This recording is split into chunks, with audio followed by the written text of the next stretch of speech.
Welcome to the Sightseer progress video for January 2018. I'm Neil, and these are just some of the features we've added this month. An often requested feature for the map has been added. Markers can now be renamed and have their colors adjusted. The admin.txt file is now saved on the Steam cloud, so playing on multiple machines will no longer require editing text files. Resource nodes sometimes didn't get listed as being part of the outpost even though they were within range. This has now been fixed. Minigun turrets now consume ammunition as they fire, not just the first bullet. Outposts will now only be discovered by players when the player has a clean line of sight to it. Pressurized containers now properly list their contents on the resource summary page. The 2x2 corner piece has had its collider fixed. The player should no longer wind up in limbo in some rare cases. If a resource in your inventory is depleted to 0, it will now be automatically removed. Explosion damage no longer goes through walls. Dialog boxes no longer hide other open windows. A new shielded storage container has been added. It reduces the amount of radiation emitted from radioactive resources, such as plutonium, by 99.5%. Radioactive materials can no longer be sent via trade routes. You need to manually transport it from location to location with your vehicles. The memory footprint of the server executable has been reduced from around 1.1 gigabytes to just over 300 megabytes. It's now possible to right-click on ramps and other objects that are accidentally submerged under the perimeter. It's now possible for server administrators to limit the amount of objects in an outpost. This helps keep the frame rates reasonable, even if the players aren't. Scanners and jammers have had their functionality tweaked.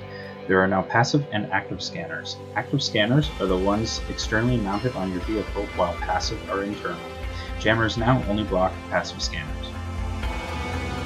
Passive scanners no longer reveal enemy vehicles. Radar towers are now used to see all the enemies in an area and will notify your defenses of their locations. However, AI-controlled vehicles that are jammed will no longer attack, as their passive scanners won't be able to see the enemies. On the offensive side of things, stealth composite armor can now be used to hide your vehicle from an enemy's active radar. The cost of all objects in the game can now be modified by adjusting a text file. The single-player world name now has a drop-down which lists all of your previously saved worlds. Foundations now take 10 times more damage when hit from the side versus the top.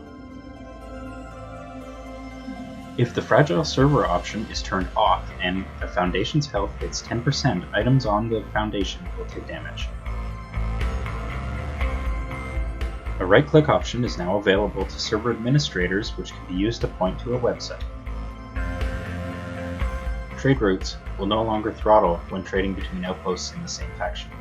Another often requested feature is the ability to edit trade routes. This can now be done by clicking the gear icon. Credits can now be extracted from containers again. Outposts can now be marked as public to everybody in the world. Outposts that you've founded now have a slightly different look on the map.